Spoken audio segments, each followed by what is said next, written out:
শীতকালে বাঁধাকপি দিয়ে মাছের মাথা খেতে দারুণ লাগে, তাই না বন্ধুরা? মাছের মাথা দিয়ে বাঁধাকপি তোমরা হয়তো খুব সুন্দরভাবে তৈরি করতে পারো, তবে আমি কিভাবে তৈরি করি সেটাই ভিডিওটা আজকে তোমাদের কাছে শেয়ার করব। আমার সকল বন্ধুদের অনুরোধ, ভিডিওটা প্রথম থেকে শেষ পর্যন্ত অবশ্যই দেখবে, আর ভালো লাগলে অবশ্যই একটা লাইক করে দিও। আর আমার চ্যানেলে যদি নতুন বন্ধু এসে থাকো তাহলে চ্যানেলটাকে একটু সাবস্ক্রাইব করে দিও, আর পাশে থাকা বেল আইকনটা অবশ্যই ক্লিক করে দিও, যাতে যখন কোনো নতুন ভিডিও আমি আপলোড দেবো তোমাদের কাছে সরাসরি পৌঁছে যাবে। তাহলে চলো বন্ধুরা, রান্নাটা শুরু করছি। দেখো, বাঁধাকপি দিয়ে মাছের মাথা তৈরি করার জন্য সবার প্রথমে আমি এখানে নিয়েছি বাঁধাকপিগুলোকে খুব কুচি কুচি করে কেটে নিয়েছি।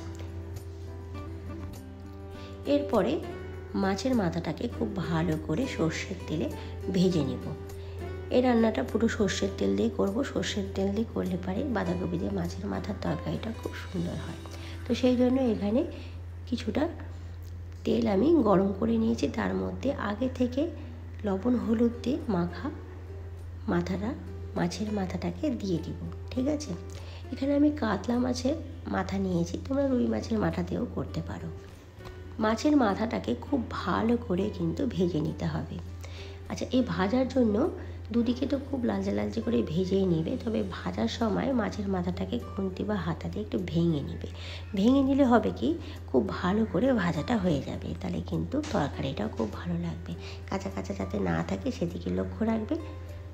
তো ভিডিওতে দেখো যেভাবে আমি খুন্তির সাহায্যে কীভাবে মাছের মাথাটাকে ভেঙে দিয়েছি, এবং দুদিকে খুব ভালো করে মাছের মাথাটাকে লালচে লালচে করে ভেজে নিয়েছি। ভালো করে খুব ভাজা হয়ে গেলে মাছের মাথাটা তুলে নিচ্ছি।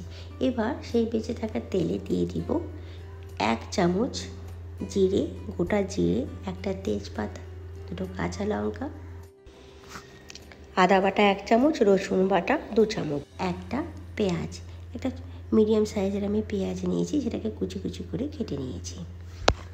আর তার সাথে অ্যাড করছি দারচিনি, লবঙ্গ, এলাচ। যখন মশলাগুলোর থেকে সুন্দর একটা গন্ধ বেরিয়ে আসবে, তারপরে এর মধ্যে অ্যাড করব ছোটো ছোটো টুকরো করা আলু। এখানে আমি আলুগুলোকে ছোটো ছোটো টুকরো করে কেটে নিয়েছি। আচ্ছা, আলু দেওয়ার পরে একটু ভালোভাবে নাড়াচাড়া করে ঢেকে রেখে দিতে হবে, আর হিটটাকে মিডিয়াম করে রাখবে, যাতে আলুগুলো একটু ভাজা ভাজা হয়ে যায় আর সেদ্ধ হয়ে যায়। 5 মিনিট পরে ঢাকনাটা খুলে এর মধ্যে অ্যাড করব গাজর কুচি। আমি এখানে গাজর নিয়েছি, গাজরটাকে টুকরো টুকরো করে কেটে এর মধ্যে অ্যাড করছি, আর তার সাথে দিয়ে দিচ্ছি কিছুটা মটরশুঁটি। 2 থেকে 3 মিনিট খুব ভালো করে ভেজে নিব, আর হিটটাকে এই সময় মিডিয়াম করেই ভাজবো। 2 থেকে 3 মিনিট ভাজা হয়ে গেলে বাঁধাকপিগুলো দিয়ে দিচ্ছি। আচ্ছা, একটা ছোট্ট টিপস তোমাদের বলে দিই, বাঁধাকপি বা ফুলকপি খাওয়ার সময় অনেক সময় গ্যাস অম্বল হয়ে যায়। তো সেই জন্য বাঁধাকপি বা ফুলকপি দুটো করার সময় যদি একটু ভাপিয়ে নিয়ে যাও প্রথমে, তাহলে কিন্তু ভাপিয়ে নিয়ে জলটাকে ছেঁকে দিলে পারে আর গ্যাস অম্বল হয় না। তো তোমরা যদি চাও তো সেই প্রসেসটা করে নিতে পারো। বাঁধাকপিটাকে আগে কেটে নেওয়ার পরে একটু ভাপিয়ে নেবে গরম জলে, তারপরে সেটাকে ছেঁকে নেওয়ার পরে রান্না করবে, তাহলে কিন্তু বাঁধাকপি থেকে আর কোনো গ্যাস বা অম্বল হবে না। বাঁধাকপি দেওয়ার পরে দিয়ে দিচ্ছি হলুদ 1 চামচ, আর দিয়ে দেবো পরিমাণ মতো লবণ। সমস্ত মশলাগুলোর সাথে বাঁধাকপিটাকে খুব ভালো করে মিশিয়ে নেব, তারপরে ঢেকে রেখে দেব।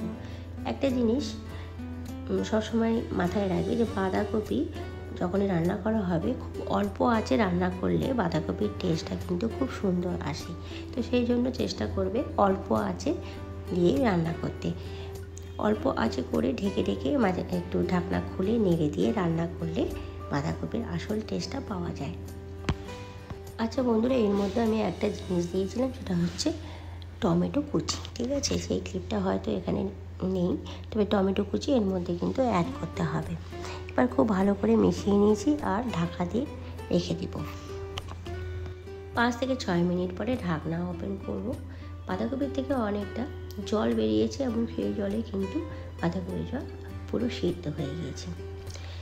এবার 4-5 মিনিট ভালো করে লো হিটে বা মিডিয়াম হিটে নাড়িয়ে যাব, যাতে বাঁধাকপির মধ্যে একটা টাইট ব্যাপারটা আসে, তার জন্য কিছুক্ষণ নাড়িয়ে যেতে হবে। নাড়তে নাড়তে যখন বাঁধাকপির মধ্যে আর কোনো জল থাকবে না, তখন এর মধ্যে অ্যাড করছি ভাজা মাথাগুলো দিয়ে আবারও আমি 2-3 মিনিট ভালো করে মিশিয়ে নেব। তো বেশ কিছুক্ষণ ধরে নাড়ানোর পরে দেখো একটা টাইট ব্যাপার চলে এসছে, আর জল একদমই নেই। সবার লাস্টে অ্যাড করব 1 চামচ চিনি। চিনিটা অবশ্যই অপশনাল, তোমরা যদি মিষ্টি খেতে পছন্দ না করো তাহলে চিনিটাকে স্কিপ করবে। খুব ভালো করে চিনিটা মিশিয়ে নেব। 2 মিনিটের মতো এইভাবে নাড়াচাড়া করে নেব, আর 2 মিনিট পরে হিটটাকে বন্ধ করে দেব।